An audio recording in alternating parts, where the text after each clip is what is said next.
Ua, ia saboni ni venaka ni nasanga ni na wangandende taka na ve tavi so ngaravitiko en dui alava en garavinoki na mataka ni koa. Ia na singa ni koa wata ke na singa ni mataka na Tailevu day. Ko ngona saboni ni venaka kina na le ni vono wakaturanga na sana wakaturanga o Tailevu. Kena Serekali imbuli Vola toko weekend o Rijavale en singa ni Serekali ni Tailevu day ronondolu rosanga volakawa. Salu-salu o daria sangoroi na kena tālei. Tarangele kena dokenaki au mateda oilei. Rukui wuni vivi au tekinduru ka veosei.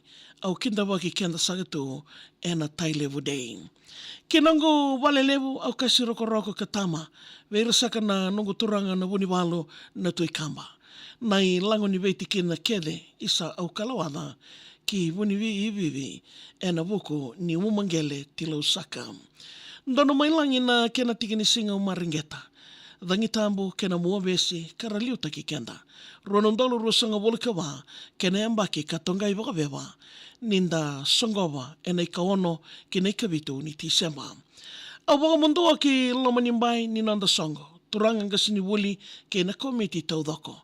Nanda na wakadengu ni kalau e satambongo na usori primary me dhangi tambu na namusongo.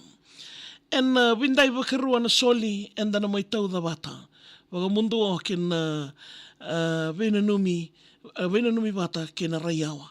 Nonda skola sivi me veivoke ena woli nimataka ngai itoma ni vengaravi e wali wala ni asana.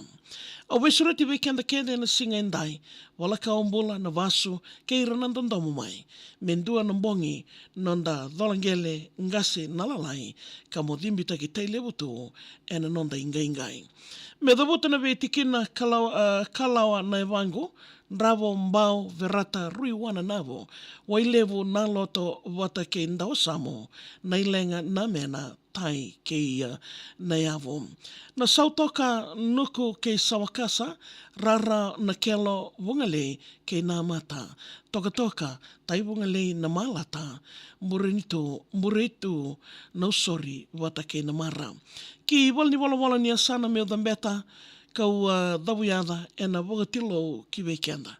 Meunga I wosoti ke sakasaka se ruimbale da ndoba tanga kendei wao Tailevu no lenga. Turanga rokotui Tailevu au wakadomodombo ke. Nonra parataisi sa serea e lewa veli sakale. Walelevu wana rokotui waimaron da kaene ni mbula saka mai ratu waisake tui sese. Wuke ni rokoliu nondawanga midhiri. Koro Islandi na kena ndomo ni singinringi. Non koro saitavua na atu lomaiviti vinagasaka na vingaravi I makelesi radiri. E kwada na vatu e kilai e nondavitia. Venunga na mosi o koko na o uasivia. Roko veivuke non vingaravi ruimatalia e na yadandokai na peningio tanioria.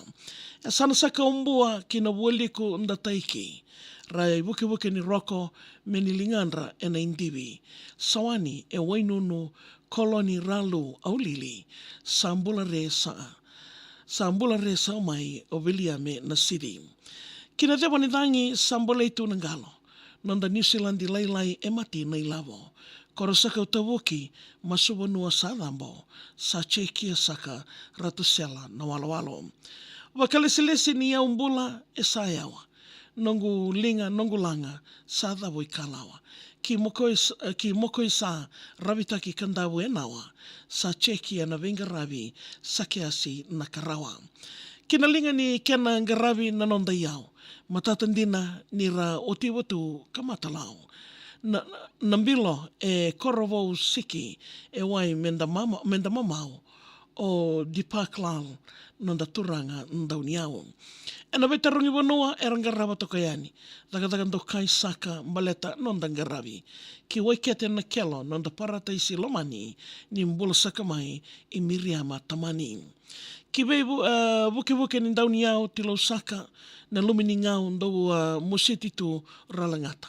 Non rekorndo kai saina waikama ena vingaravi totoka I akusita marama. Non rabuni wala non rokotui e rui maleka. na mau e ni lingandra ongori na wewa. Mbuli mai mau.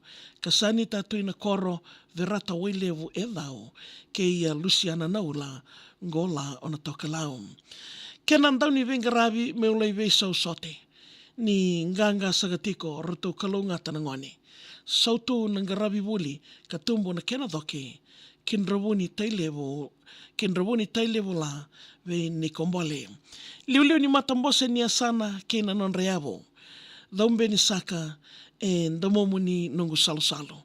Randau wala e nandina ka me saumi nondamasu ina sautoka wanyumbuka sai rusiate tunravo.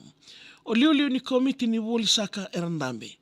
Kane wakatetei na wuli e nonda vei vale.